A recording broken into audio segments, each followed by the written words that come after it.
RP Kaduan, Flash Report. Kampanya naman kontra illegal na droga palalawakin ng PNP hanggang sa mga kalsada. Ang pag-uulat, i-detalye mo, Patrol 17, Jopel Pileño.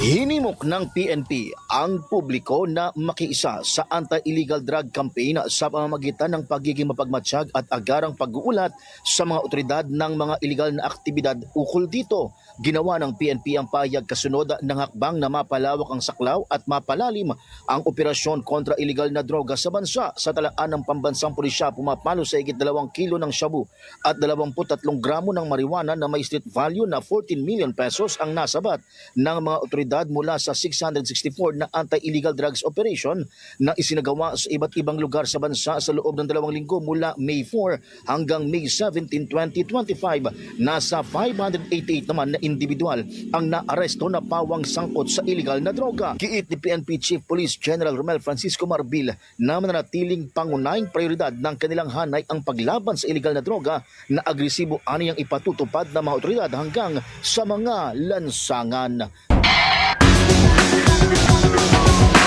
RP Kaduan, Flash Report.